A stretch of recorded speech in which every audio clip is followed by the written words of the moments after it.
Welcome to those of you who are joining. I can see there's still quite a few people logging in, but we have a lot to cover today. So I'm going to go ahead and get us started. I want to welcome all of our participants and welcome to the webinar. This session talking about our new Evidence for Action and Robert Wood Johnson Foundation Call for Proposals, Innovative Research to Advance Racial Equity. Thank you so much for taking the time to join us this morning. We are recording the webinar, so there will be a recording available afterwards, and we'll email a link out to everyone, both those who attended and those who were not able to. I also want to let you know that closed captioning is available, so you're able to initiate that on your own screen if it would be helpful to you. If you're having any trouble accessing audio or captioning, feel free to drop a note in the chat feature, and one of our behind the scenes colleagues will help you out with that. So before we fully dive into the content, I do want to take a minute to introduce our speakers today. I'm Erin Hagan. I'm the Deputy Director for Evidence for Action, also known as E4A. I will be joined by our director, Nancy Adler, our Assistant Deputy Director, Maylin Tan, our colleague and Senior Program Officer at the Robert Wood Johnson Foundation, Claire Gibbons, and two of our current Evidence for Action grantees, Dr. Lisa Richardson and Gabriella Roud. They are working in New Orleans on neighborhood beautification and blight remediation. We're really thrilled to have them with us today. Both Dr. Richardson and Gabriella are at the Institute for Women and Ethnic Studies, where Dr. Richardson is the Chief Impact Officer and Ms. Roud is the Senior Research and Evaluation Associate. So I'm going to go ahead and jump right in. We're going to today introduce you to both the foundation and E4A in case you're not familiar with us.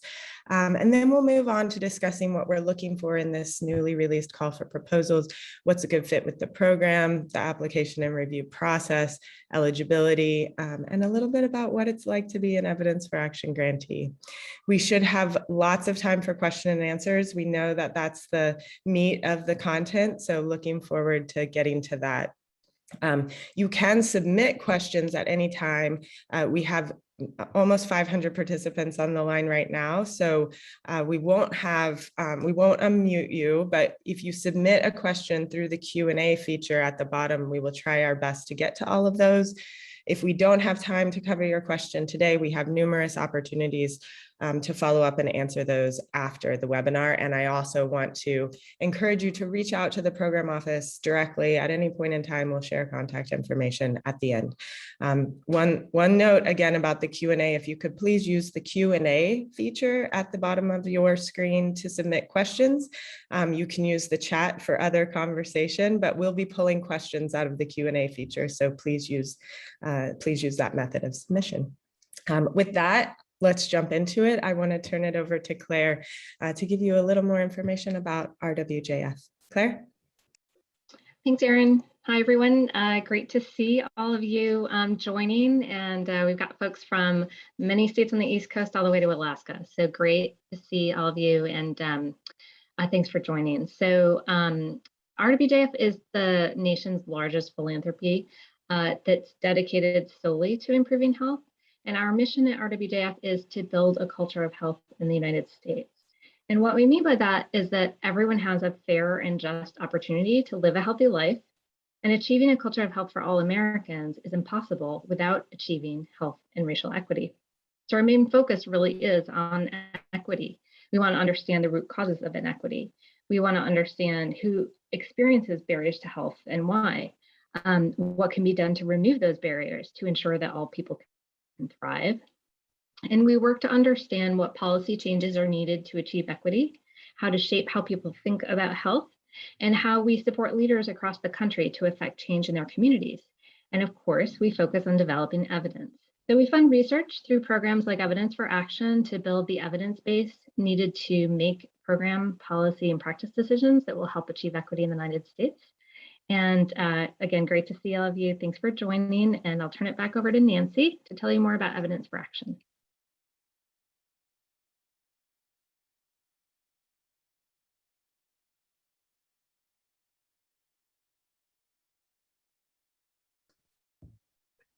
As Claire mentioned, E4A is an investigator-initiated grant-making program of the Robert Wood Johnson Foundation.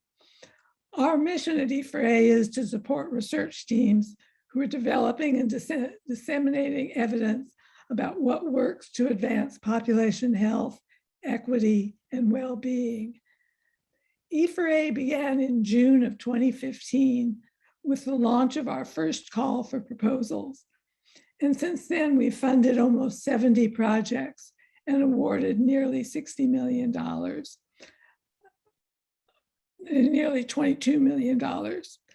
Over these 6 years, we have increased our focus on advancing racial equity and improving health and well-being for people in communities of color by determining what works to remedy and dismantle unjust systems and considering the process of how research is conducted.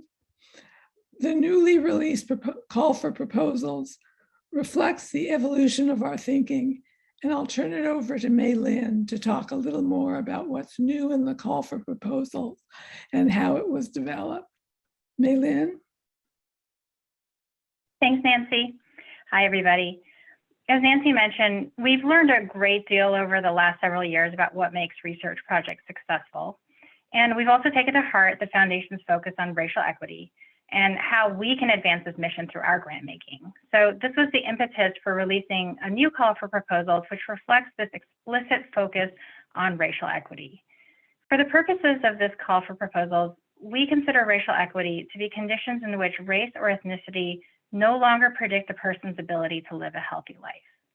And in order to get there, our society needs to address the racist systems and policies that create inequitable conditions for people in communities of color. So through this call, we hope to fund research that develops the evidence on how to remedy these injustices. And we recognize that change may be challenging and slow and incremental. This focus on racial equity requires us not only to consider what topics are being studied, but also how the studies are conducted, who the research benefits, and who's engaged in the research process. And this includes everything from question development to the research activities themselves to the dissemination of findings. To give you a bit more context, the current CFP was developed through an iterative process that took place over several months. The process included scanning the academic and gray literatures, interviewing racial equity scholars and other experts, having a series of discussions with our program's leadership team, and a field testing process to gather feedback from current and former grantees and others in the field on the CFP draft and application materials. And so if you're interested in learning more about the process and who exactly provided these insights, you can find details on our website in the frequently asked questions section. I also want to emphasize that this call for proposals reflects our current understanding, but we're constantly learning from the field and absorbing new information. And so we'll continue to update our thinking as we learn more from the research, practice, and philanthropic communities, including many of you who are listening today. So I'll now turn it over to Erin to talk about program fit through the new call for proposals. Thanks so much, Mei Lin. I also want to take just a minute to let people know that our colleague Stephanie Chernitsky, our communications manager at E4A, is dropping information into the chat as evidence for action throughout this session. So keep an eye out for links to additional information there. I also just want to thank Steph for all of her hard work in putting together and producing this webinar. I want to thank Mei Lin publicly for all of her work developing this call for proposals, and our grantee manager at the program office, Natalie Duraku, who has created the application system for us, so and helps to manage our grantee network. So thank you so much to the staff at E4A and the many of other contributors, as Mei Lin mentioned, who helped us to put together this call for proposals. So moving on to what we're looking for, if you're familiar with our previous call for proposals, quite a bit of this will sound familiar to you. So you'll note that there's not a huge departure in terms of some of the criteria for E4A funding.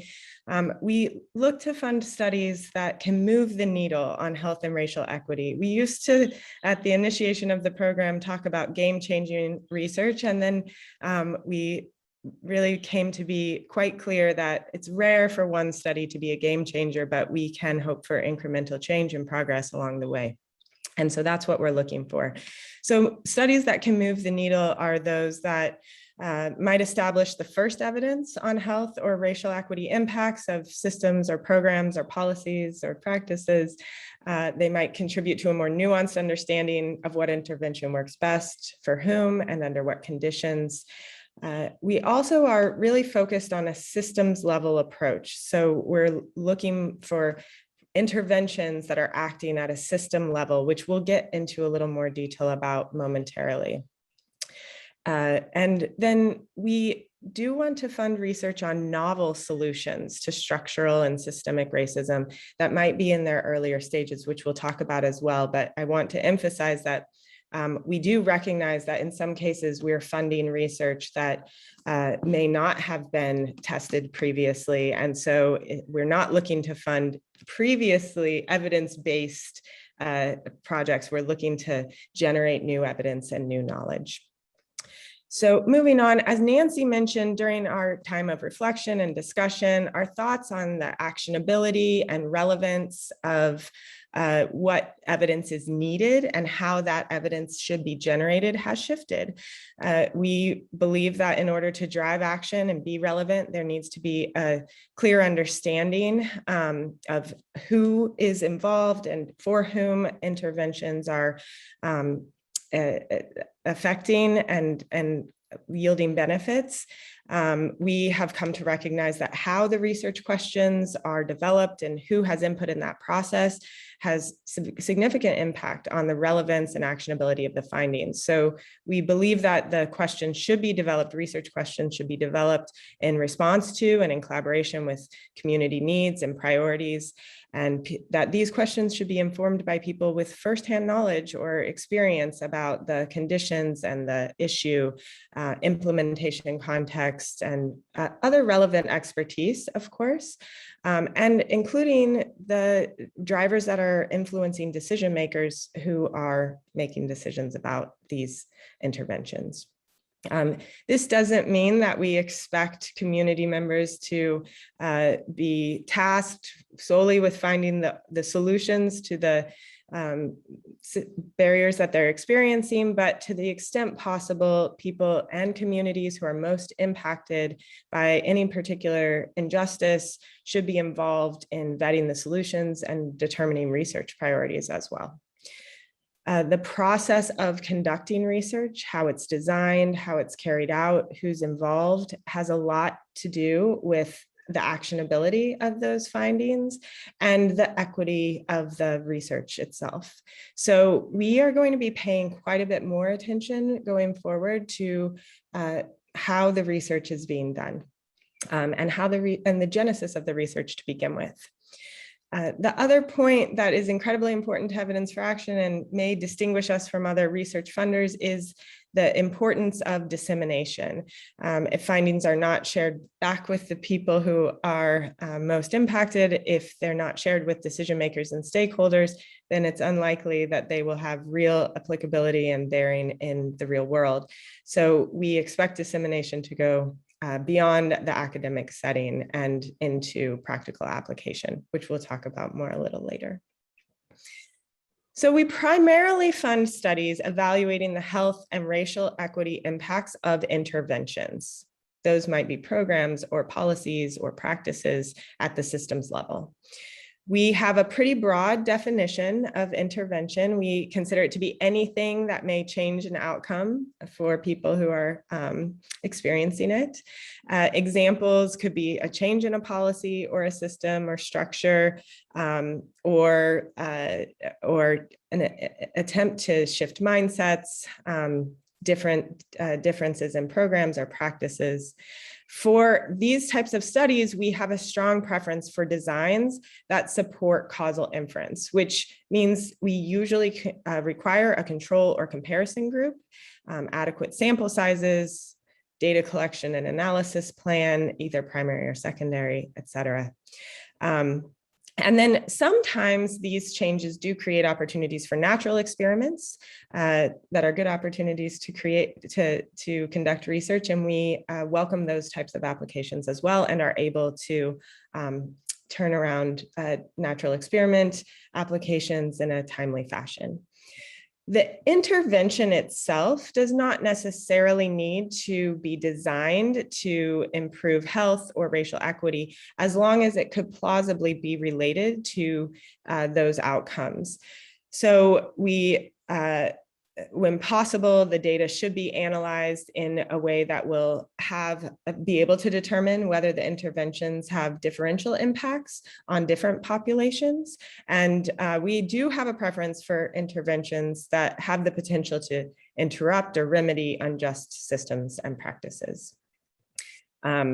If you're interested in learning more about what we mean when we say distinguishing differential treatment effects, also known as in the research world as heterogeneous treatment effects, we have a whole blog post about this. And in fact, our blog is a great source of information for how we think about different methodological aspects of the research that we fund. And I encourage you to check that out. I think a link was just dropped into the chat for you. The research should also be developed in alignment with the tenets of the equitable evaluation framework. This framework was not developed by E4A or by the Robert Wood Johnson Foundation. It's developed by a team of folks who have developed that from scratch. And it highlights the need for evaluative work to be in service of equity, the types of questions that should be addressed, and the ways in which the work should be designed and implemented. There's a link as well to that external source for you all to check out and learn more about the Equitable Evaluation Initiative. So moving on to the other types of research that we may fund, we know that when we're explicitly trying to focus on advancing racial equity and explicitly focusing on dismantling structural racism, some of that research may be in earlier stages. So we may not be at the point where we're able to conduct a fully powered evaluation of an intervention, for example. So I do want to take a minute to talk about the differences in those types of projects that might qualify for earlier stage research. So I want to note, we will get to the very specific criteria that we use to determine which projects are advanced through the process of E4A funding. Those criteria will be the same for regardless of the application or the type of research or the intervention that is being proposed.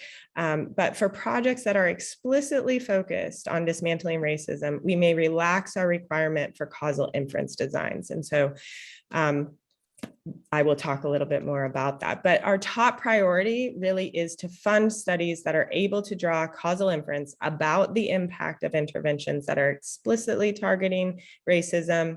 And these projects are focused on interventions that are designed with the express purpose of atoning for the harm of historical racism and creating paradigms for a more just society. For projects examples of projects like this could be that Black farmers have historically been subject to policies and practices that systemically withheld resources for which they were eligible, stripping them of their land and their wealth.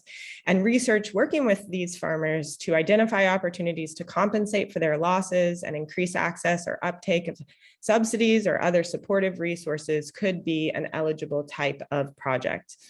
And this, again, might be earlier stage work to identify what those interventions might be as opposed to evaluate their impact. We might also consider pilot studies evaluating the effectiveness or feasibility of novel policies, programs, or practices being newly implemented at a smaller scale, which might not be fully powered to detect meaningful effects, but can still demonstrate proof of concept or early indicators of impact. And implementation studies could be proposed to improve acceptability, sustainability, scalability, and we would consider research to develop and validate new measures of racial equity that can be used to guide and monitor progress towards these goals. Let me talk a little bit about what we do not fund explicitly. So research should have very plausible practical implications. So if that is not clear, if it seems implausible that the implications of the research would be able to be practically implemented, those studies are not a good fit. Also, research that is too theoretical in nature without real world implications is not a good fit. And so you'll see in our application that we ask a question about how the research question was developed, who provided input, et cetera. We don't fund descriptive research, so research that is designed only to describe a problem. We recognize that in some cases that research is still necessary, it just isn't what we're funding through Evidence for Action. Keep in mind when you're evaluating a very specific program that there could be many other programs similar to it. And so we have a preference for comparative effectiveness studies when looking at one particular solution, or for studies that are able to be a little more widely generalizable beyond the sole participants in that particular program. We are interested in interventions, as I've mentioned, that operate by changing environments or systems or structures rather than those that are targeting individual behavior change and asking individuals to make changes within an unjust system. Finally, we do not fund literature reviews or validations of screening tools. We also do not fund programmatic implementation or cost associated with operations. So leaving you on that note, I'll turn back to Mei Lin to talk more about the logistics of the application and review process. Great, thanks, Erin. So here are the selection criteria. All letters of intent and full proposal submissions are evaluated on these criteria, and they are relevance, and that means relevance to advancing racial equity and building a culture of health, actionability of the findings, methodological rigor in both quantitative and qualitative methods, inclusion of health outcome measures as either primary or secondary outcomes. And I'll just take a minute to let you know that you can learn more about how we think about primary and secondary outcomes, again, in the FAQ section of our website. But briefly, we do require that studies are powered to detect effects of outcomes that are meaningful and relevant to health or racial equity. Ideally, we'd like to see health outcomes as the primary outcomes, but we may also allow them as secondary outcomes when appropriate. And again, you can learn, we've done a little bit of writing about this on our website, so you can find out more information there if you're curious. The last two criteria are feasibility and qualifications of the team. And more details about each of these selection criteria can be found in the call for proposals itself and on our FAQs. But we'll delve a little bit more deeply into a few of these criteria here, starting with the methodological rigor.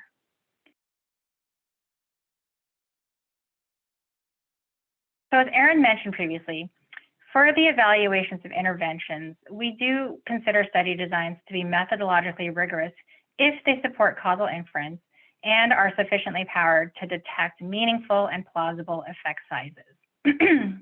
Excuse me. While we do fund randomized control trials, we also fund other designs such as quasi-experimental designs, natural experiments, and mixed methods approaches. For quasi or natural experiment designs, we usually require the inclusion of a comparison group, as Erin mentioned, but we're open to various methods for identifying a comparison group, such as using instrumental variables, waitlist controls, propensity score matching, et cetera. And in addition to quantitative studies, we're also open to qualitative and mixed methods approaches. So it's less a question of what's eligible for funding and more of what is the most appropriate method or design based on the research questions that you're asking and the setting, study populations, what resources you have available to you, and other considerations. The review committee will evaluate methodological rigor by the standards appropriate to the study design and approach that you are proposing. For example, if you're proposing a quantitative study, you should be able to demonstrate that you have the sample size needed for sufficient power. And if you're conducting qualitative research, you should be able to define an approach to reaching saturation. Additional considerations to methodological rigor include how you'll handle recruitment, retention, and attrition of participants, and how you plan to deal with any foreseeable challenges. Finally, part of what we look for is that a study is designed in such a way that we'll learn something from the study, whether findings are positive, negative, or null. For example, if findings are null, we'll be able to conclude that the intervention is not more effective than the comparison condition. So it's really important to us that a study is designed well enough that null findings will not be attributed to research limitations like an insufficient sample size or not having an appropriate comparison group. In terms of actionability, we consider projects to be actionable if the findings have the potential to inform real-world actions and decisions that can advance health and racial equity. So when considering actionability, we also take into account whether the evidence will be available in a timely enough manner, and if it's actually plausible that the information can influence decisions and actions related to a particular topic. The findings, therefore, should not just be theoretically interesting, as we've mentioned before. And again, positive, negative, and null findings should all be informative and meaningful to guide decision-making. And we expect applicants to be prepared to disseminate their findings under any of these scenarios.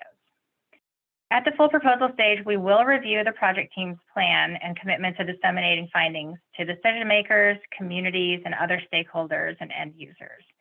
And we require that applicants budget for dissemination activities as well as building them into their project timelines. So if you're invited to submit a full proposal, you will be required to develop a dissemination strategy. But don't worry, we don't expect you all to be communications experts and to shoulder the burden on your own. You will receive applicant resources and additional guidance at the time, and we'll partner with you on the dissemination itself. But we just need to gauge ahead of time your willingness and commitment to share your findings beyond publishing in an academic journal. So with qualifications of the research team, we don't require a specific team composition or structure because this will vary by project. In fact, we don't even explicitly require that applications come from teams. But our experience is that it typically isn't possible to achieve both the level of rigor and actionability that we expect without engaging multiple different perspectives and expertise in the project. So we look for teams that have not only methodological expertise, but subject matter and practical expertise as well. And this is to help ensure that the research is not only theoretically grounded, but also reflects real-world conditions and dynamics. Subject matter expertise might include scholarship in or understanding of principles of health equity and structural racism. And practical expertise could include lived, personal, or professional experiences, trainings, credentials, etc. This section of the application is also an opportunity to demonstrate the team's commitment to equity.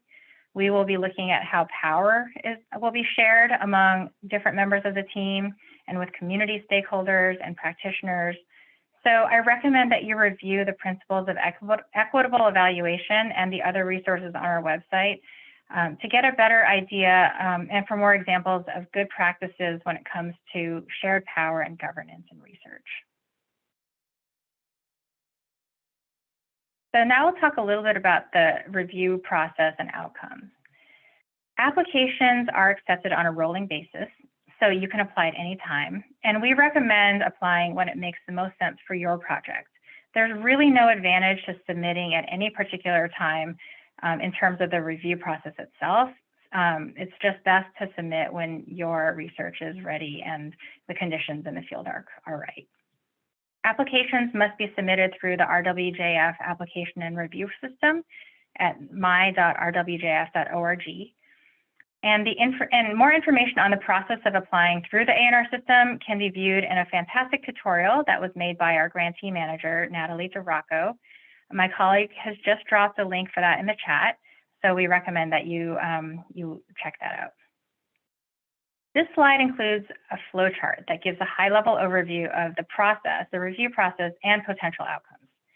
So the first stage is to submit your application and a 2-page letter of intent. From there, there are a number of possible outcomes. Applicants might be invited to submit a full proposal, or they might be invited to participate in technical assistance services, which I'll talk a little bit more about. Or they might be asked to revise and resubmit their letter of intent. Revisions are sometimes requested if there's information missing or clarification needed in order for the committee to make a decision. Unfortunately, you may also receive a turn down at this stage. And if you are turned down, you can choose to submit a new LOI application based on either the same project or a different one. There's no limit to the number of times you can apply to E4A.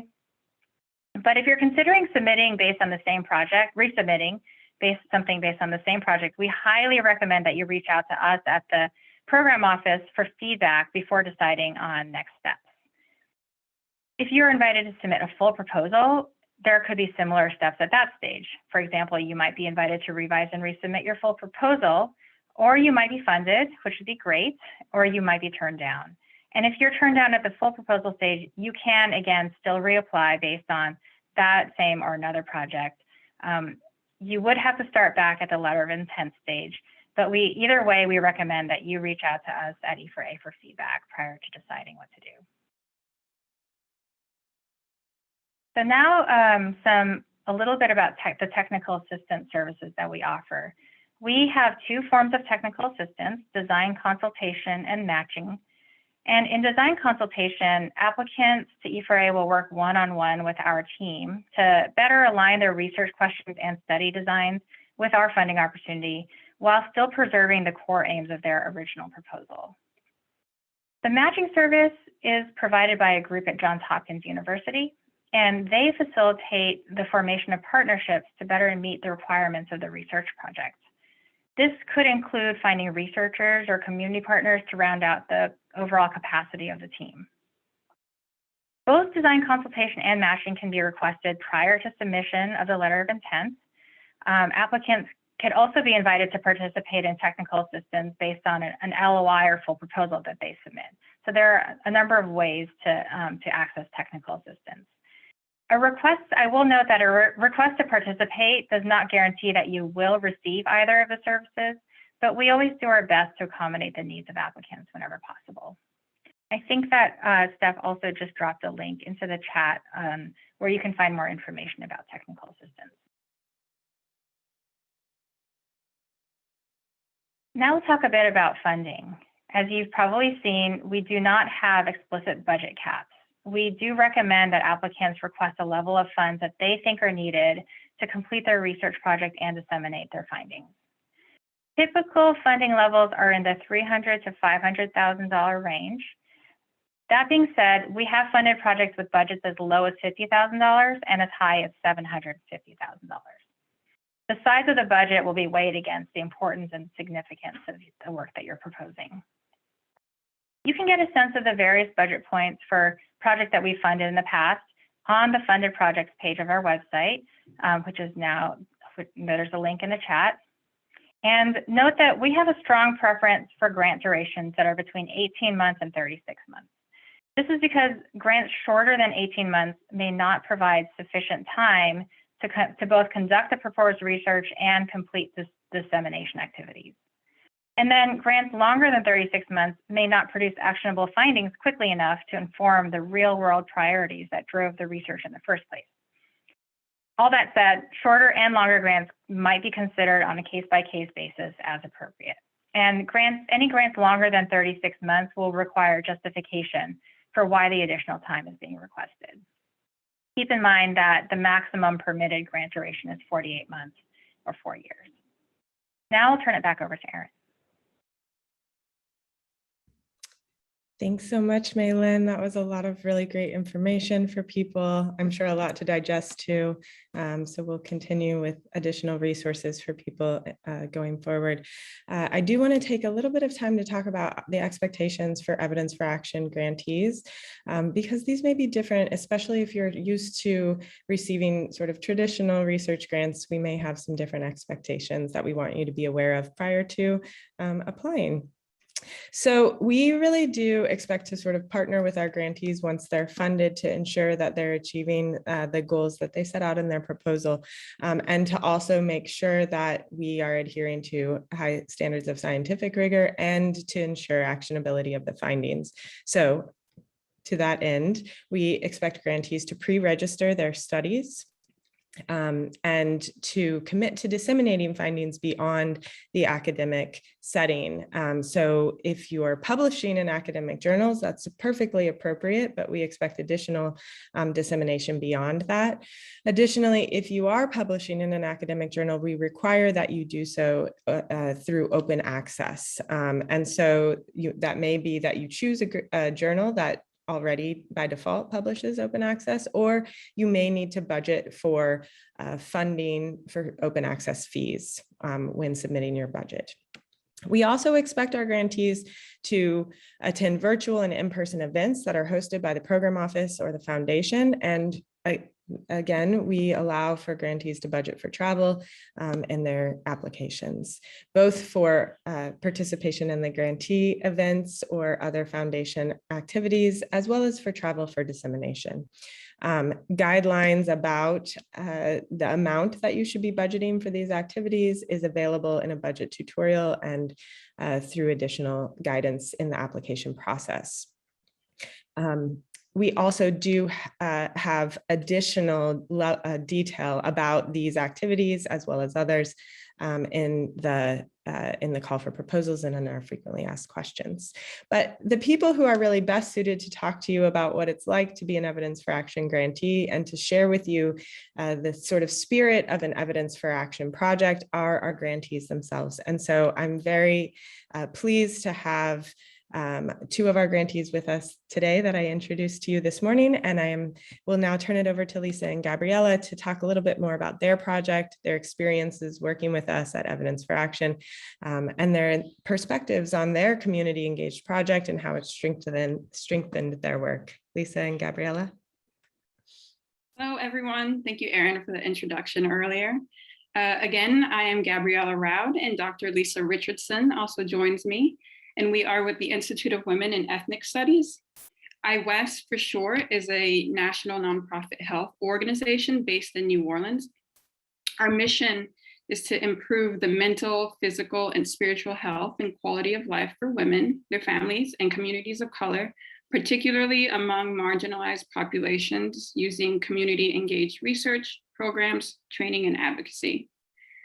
We are partners on the Healthy Neighborhoods Project, a study funded by RWJF's Evidence for Action program that examines the relationship between the presence of blighted property, community violence, and various health and social outcomes experienced by residents across New Orleans. The Healthy Neighborhoods Project, HNP for short, is led by a team at Tulane University School of Public Health and began in 2019. HNP has several key collaborators, and I won't mention all of them, but I do want to share that we work closely with the City of New Orleans Code Enforcement Division to gain permission to clean and green properties.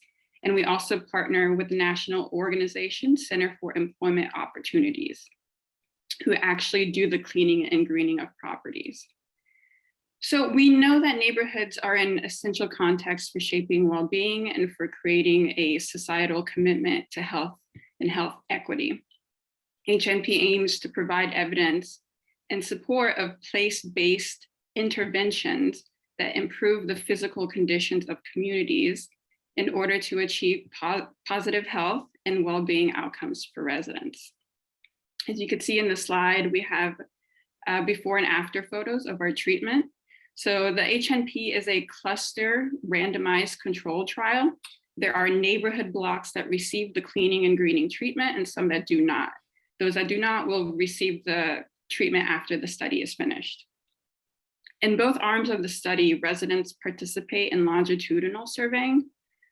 For both parcels with and without structures, the goal of the treatment is to make the properties look maintained as opposed to their original neglected condition. So we'd like to briefly highlight a few points about our approach to doing community engaged research that we think has made the project successful. The presenters have already spoken about some of these topics, and maybe some of our strategies will inspire or shed light on some considerations for you all in attendance as possible future grantees. The HNP has engaged residents across the city in conversations in the form of key informant interviews and focus groups. Since late 2019, the HNP has conducted Zoom facilitated interviews with 74 New Orleans residents, which is a pretty large sample for a qualitative study. We are mainly focusing on neighborhoods and residents that could benefit the most from this study. Neighborhoods that are historically Black, economically disadvantaged, and underserved. Key informant interviews were conducted with residents who have been identified to be advocates in their communities and leaders across various sectors, including members of neighborhood associations, community outreach and advocacy, housing, faith-based organizations, higher education, law enforcement, and the city government. To build on existing community assets, we started by recruiting interview participants by forming partnerships with organizations that are already trusted presence in the communities included in the HNP study. We have several HNP team members who are longtime residents of New Orleans themselves, which has proved to be so important in forming and maintaining those relationships with partners. In addition to the qualitative data collection through key informant interviews, we knew it would be important to hold focus group discussions with a variety of participants, including teens, young adults, women, men, and intent to speak with parents before the end of the year. Some participants were formerly incarcerated, and some participants are in transitional housing. We really want to speak to as many populations as possible about what it's like living where they live, including those whose experiences might often be overlooked. This will allow the project to have a better understanding of how a diverse sample of residents experience their respective neighborhoods. We have disseminated survey findings to participants through text. This has helped to continue to engage and inform participants of study activities rather than only hearing from us when they have to do their surveying. We view the Healthy Neighborhoods Project as not just strictly research processes and findings, but also an ongoing conversation with members of the community, and a conversation that will continue to take place even after treatment and data collection phases of the study. We also established a community advisory board to organize and plan for long-term sustainability of the project and brainstorm how some of the lots included in the study can be repurposed and be an asset to their respective neighborhoods. So engaging communities in these ways has helped to strengthen our research by making it more relevant and more reflective of the community and setting the foundation for there to be lasting impact. Having a mixed methodological approach has allowed the project to be flexible and to have more of an informed account of what participants are experiencing with local events like the pandemic and the most recent hurricane that may influence how residents, for example, may respond to questions in our treatment surveying. With the qualitative component of our project, we can provide more contextual insight to complement the survey findings. So with that, I'll switch it over to Dr. Lisa Richardson, who would like to wrap up our time by saying a few words about our experience working with RWJF's Evidence for Action program. Lisa. Thank you so much, Gabriella. Thanks for providing a good overview of our project. And I just want to say a few words about the challenges of, and really the opportunity to focus on racial and health equity in our research and with the support of Evidence for Action. From the very beginning, Dr. Kat Thial and I, as co-PIs on this project, discussed how we could do this work in a way that builds on local knowledge and mobilizes underutilized assets and resources, while at the same time acknowledging the legacy of structural racism that has created the community conditions we are working to improve. And with that approach, E4A has really supported our team's effort to center equity without narrowing the scope of our work to research that is rigorous but purely theoretical. So in that spirit, our team has prioritized the research design that has three core components that Gabriella described briefly. And I'll just go over a few things that I would like to highlight. First and foremost, the Healthy Neighborhood Project, HNP, facilitates collaboration in all phases of the research, from the pilot testing of our focus groups to make sure that the qualitative instruments we're using fit the circumstances and the lived experience of the community members we're trying to learn from, to forming an active community advisory board with members who are working on multiple upstream factors that affect health and well-being. And for us, this was really important because the evidence for action framework really encourages us to examine factors like food security, access to green space, neighborhood displacement, climate justice, and a range of other things that influence the conditions that we're actually testing. Secondly, in our methods, we really are balancing our desire to generate new knowledge with our interest in building an evidence base for action that can inform policy in ways that address really entrenched disparities in health over the life course. So in the implementation of our E4A project, we're really supported in being intentional about the type of data that we are collecting and choosing inclusive methods of interpretation for our findings. And lastly, I'll say that E4A really aligns with our research team's belief in the importance of dissemination of our results to all partners in the project, not just our academic colleagues. And to really meet this need, we created a project website that includes infographics of our results at baseline, and we'll also share data once it's been analyzed and ready for sharing to multiple audiences and at multiple points throughout the study. This website, shares updates and other relevant community resources as well. And it's a really important platform for us, along with the SMS texting that Gabriella mentioned, to really engage our participants in an iterative process. And that's what we really see this project as being about.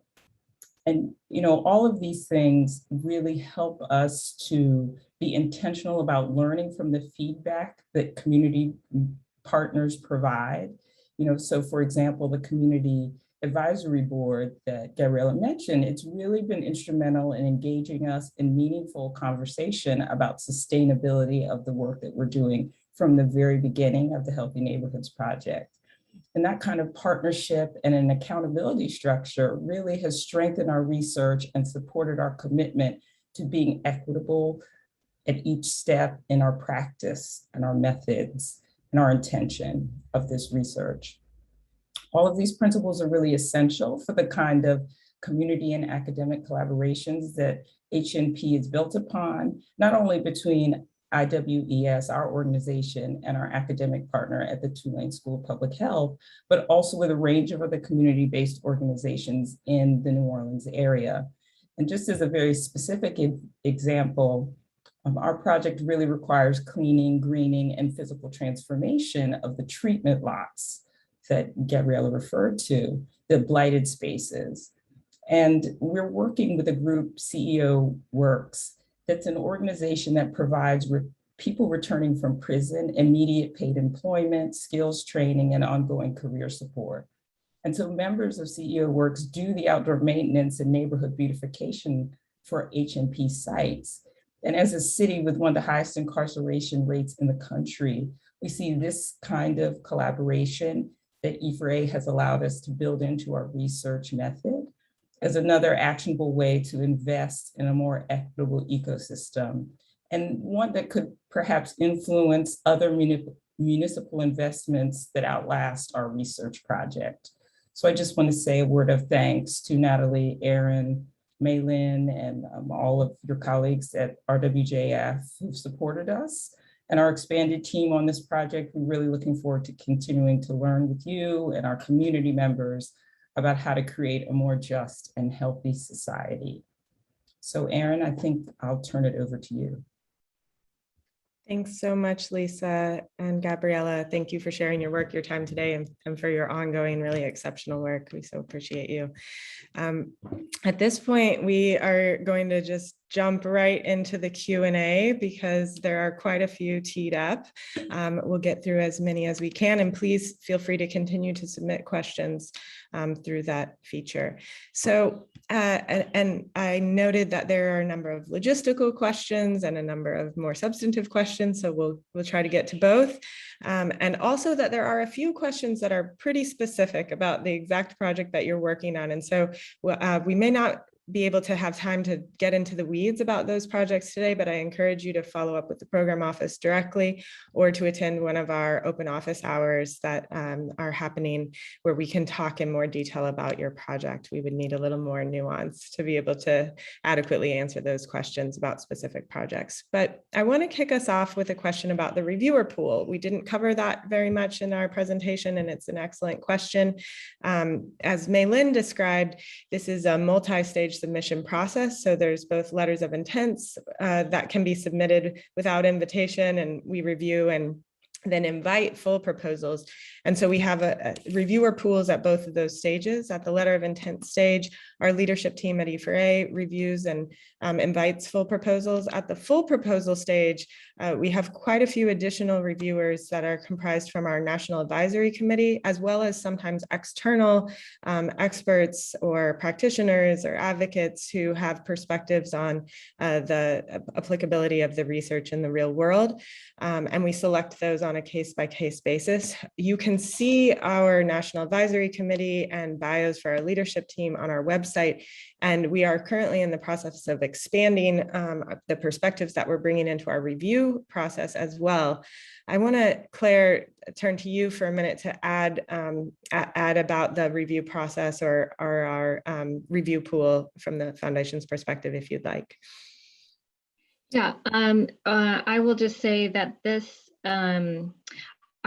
we are shifting towards this deepening focus on health equity and racial equity, and that requires some additional expertise that we didn't initially have, although all of us have been focusing on health equity to one extent or another for quite a while. So we recognize that we need to expand our bench, as Erin just mentioned, and although we haven't formally done that yet, in terms of like additional folks' names aren't available, we're in the process. And I think what we do a number of times a year actually is invite additional reviewers to join our review and discussions to make sure that we have adequate expertise. So we do that as a regular matter, of course, and we'll continue to do that as well. And we're definitely aware of the issue, and we're working to expand and have a great set of experts. And we do, in fact, have a great set of experts already. Thanks so much, Claire. So we had another question where someone was asking for clarification about our recommendation that research teams involve those who those who will use the research as being engaged in the project and the team. And so Mei-Lin, maybe you could talk a little bit more about both who those people are and how we think about engaging them and at what point in the process. Great, thank you. Yes, it's a great question. I would say that in terms of the way we think about actionability is we really want to get specific about who's going to use the findings and how. And so we want the applicants to tell us who they envision using, being able to interpret and apply the findings in their own work. Sometimes that might be a policymaker, sometimes it might be a public agency, a program administrator, people like that. We would hope they don't need to be part of the research team, but we would hope that researchers have relationships with those end users ahead of time, just to make sure that their research questions approach the outcomes of interest really align with the type of information that those end users will find useful. So if you could demonstrate to us that you've had those conversations, anything from just vetting the initial research question and what you hope to gain from the research, to engaging those people on the research team or in parts of the outreach, the dissemination, whatever seems most appropriate. Those are examples of how you might accomplish that. Great, thanks so much, Maylin. So the next question I'm turning to is, how do you consider a project when the optimal research design for causal inference may be at odds with community autonomy, experience, and knowledge? So I really appreciate this question. It certainly has come up as we've honed in our focus on racial equity. I know there are many approaches that have been extractive of communities. And so we certainly are trying to pay attention to not continue to perpetuate those experiences. And to a great extent, I would say that some of what Claire was mentioning about needing to bring in new expertise to our review pool and our reviewers is with the intent of helping us to better balance those priorities that we have. I'll pause there with my initial response and see, Claire, if you would like to add anything beyond that, and then Nancy, I'll turn to you to see if you have any additions. I actually don't have anything to add. We can just go to Nancy. Thanks. Sure, great. Nancy, any additions you'd like to make either?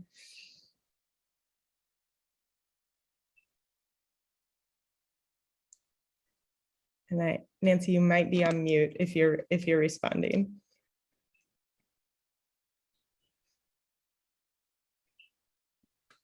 Yes, I was on mute. I was just saying that you did a good job, and whoever posted that in the chat did as well. What the tension is, and part of what we will pay attention to is how well does the team that's applying deal with that tension, because we don't have the answers. Thank you. I think that's an excellent addition. There are some questions about qualitative research, how we think about it, how we fund it.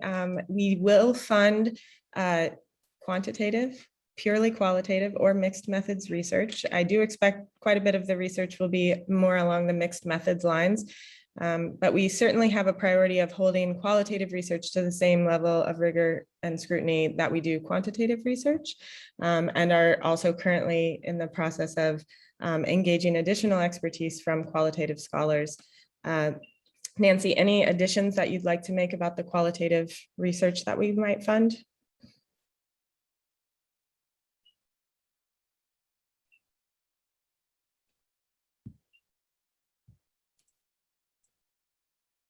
And Nancy, I'll just remind you to unmute yourself.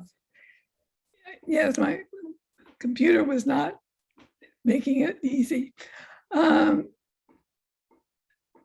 Again, I think there is a tension between the quantitative and qualitative, and the degree that it gives you control over causal inference. And I think, again, we'll be looking for that balance and the awareness on both sides, those who use quantitative measures and those who use qualitative measures, that each brings something to improve the research utility and application. And what we will be looking for is the awareness of both the strength of whatever approach is being proposed versus the limitations, and how they'll deal with those limitations, as well as take advantage of the strengths. Excellent, thank you. And I just would add a note to your point, so astutely mentioned about the strengths and limitations of both approaches, that quantitative research also has a number of limitations in terms of understanding why we're seeing the findings that we are. And so we certainly see rigorous qualitative research as providing a more complete picture for the interventions that are being evaluated.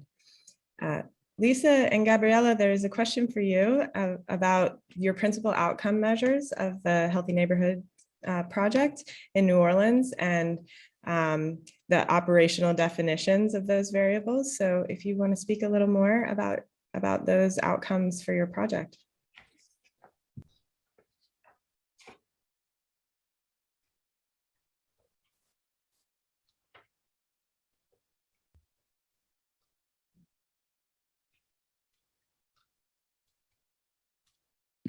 Yes, sorry.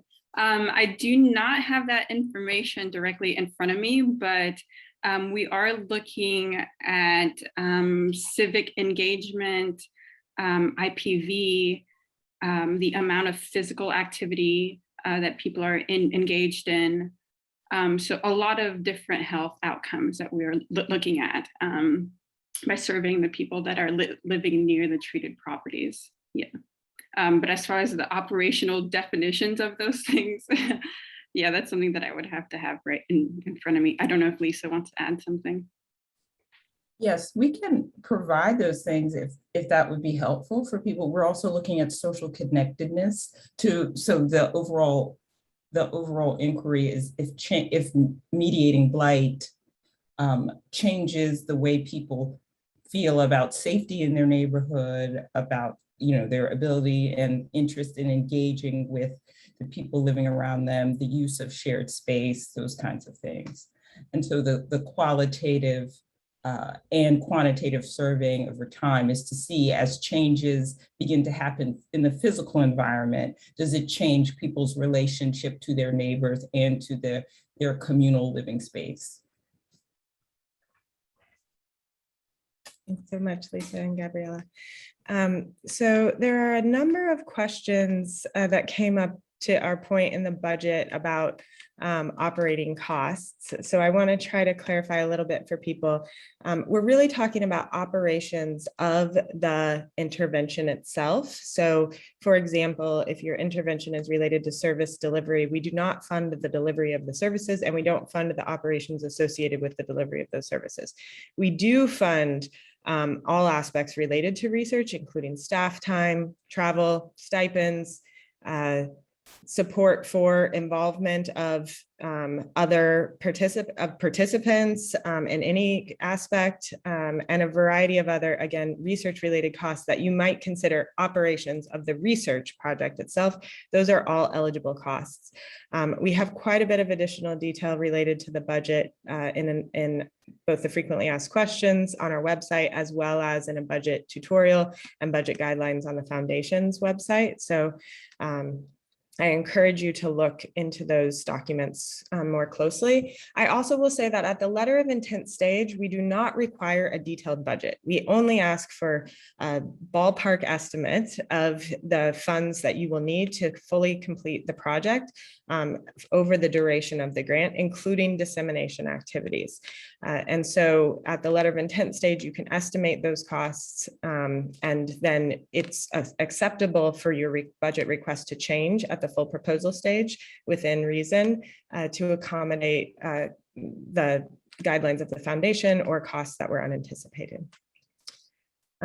So moving on to another question, there is a question about the definition of descriptive research and that not being a funding priority. And the question itself says that some argue that certain types of descriptive studies illuminate unknown sources of differences that can be the target for intervention. We fully agree with you. And in some cases, again, if you're really trying to still uncover explicit priorities or potential interventions for dismantling structural racism, then there might be some consideration. What we're not funding is further research describing the problem, describing inequities. We believe that there is sufficient evidence demonstrating that inequities exist due to unjust systems and that those should be combated. And so we're focused on developing solutions to those injustices. And again, this is not a reflection of or a value statement on descriptive research. It's solely a way in which we have had to prioritize how resources are used through evidence for action, since we do have finite resources.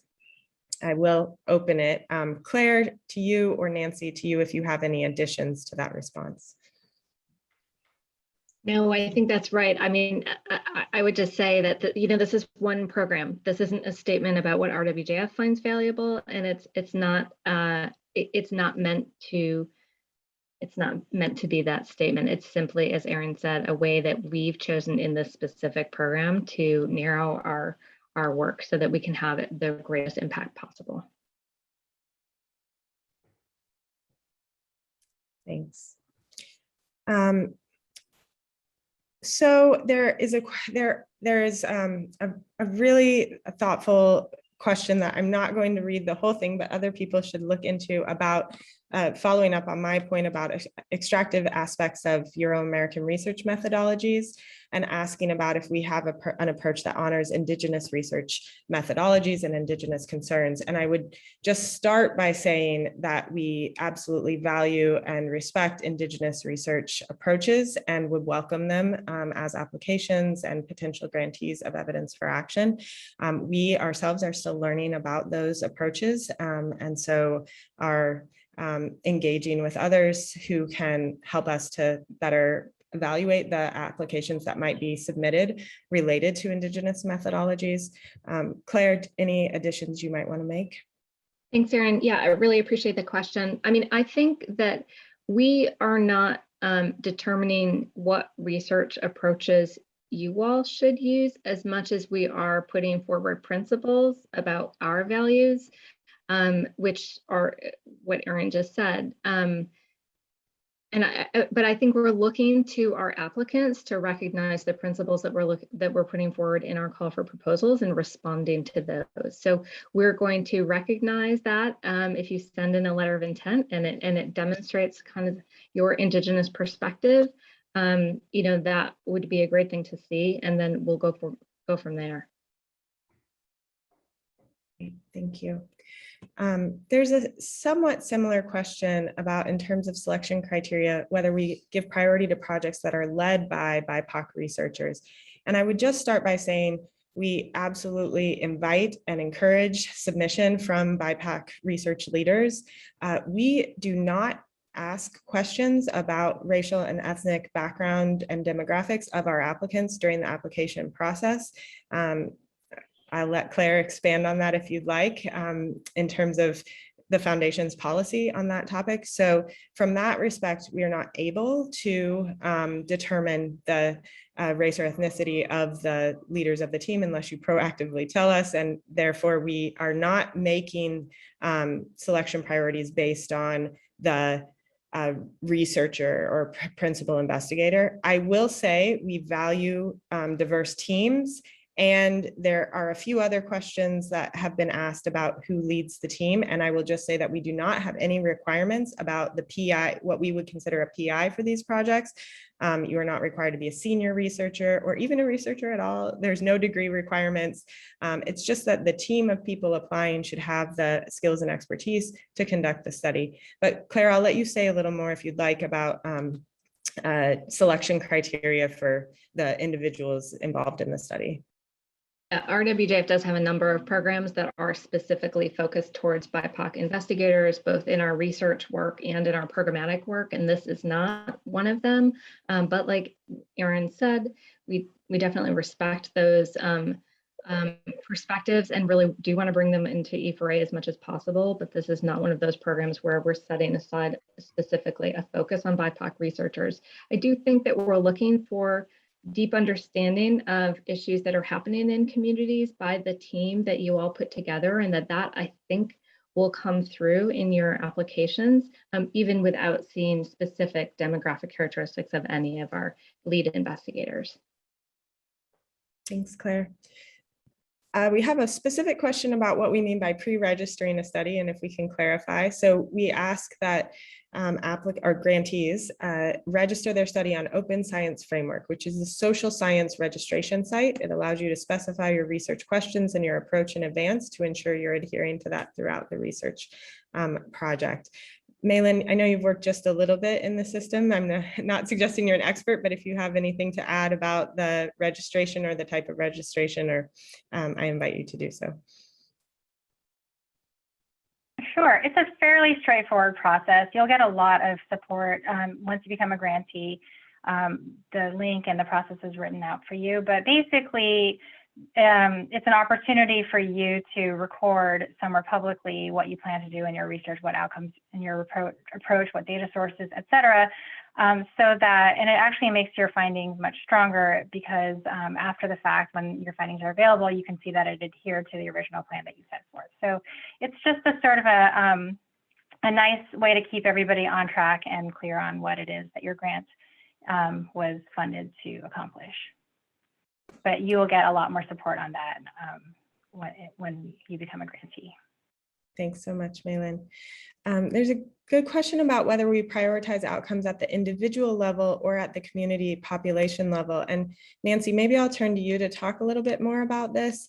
I'll just start by saying it depends. It depends on the target of the intervention and your research questions. But Nancy, would you like to elaborate? Sure.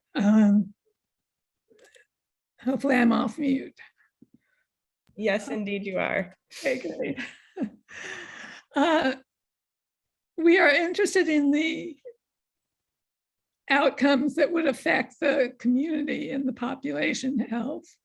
Sometimes those are a summation of individual responses, but we're focusing on those things that impact populations of individuals rather than just focusing on the individual's own response. So we are interested in both how that affects individual people who are part of the community, but we're really interested in the community level outcomes as well as the community level processes.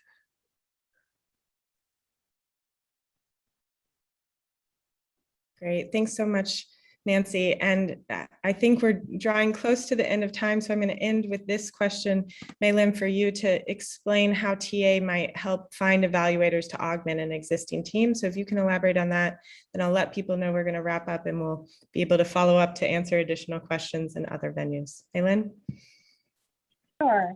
So yes, technical assistance is something we're really excited to be able to offer. It's a service that's provided, as I said, by a team from Johns Hopkins. They provide it to the foundation at large, but we're the happy beneficiaries of the service. And what they will do is for the applicants who are eligible, who have a really great research idea, but an approach and perhaps a lot of the conditions necessary, but they don't have the research expertise or that particular methodology, for example, the team at Hopkins will work with the researchers, the investigator team, to figure out where your gaps are and what you're looking for in research partners. Sometimes there's a priority on geographic location, sometimes there's expertise, sometimes there's sort of a personality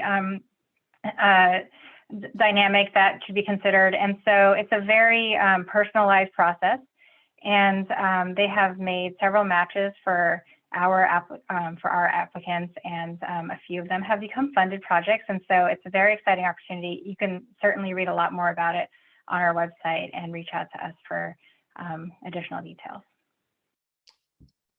Great, thank you so much, Malin. Thank you again to all of our speakers, Nancy, Claire, Malin, Lisa, Gabriella. So appreciate your time, and thank you to all of our participants. If your question was not answered, I encourage you to check in one of these resources: the applicant guide, our frequently asked questions on the Evidence for Action website, some of our E4A methods notes, and also to note that we have open office hours that you can just drop into at various times over the coming months. And also to note that you are allowed to email the program office directly, or have a number of ways that you can be in touch with us, also via social media. And again, thank you so much for your time today, for your participation, and we look forward to receiving your applications and continuing these conversations with you all and learning from you as well. Thank you.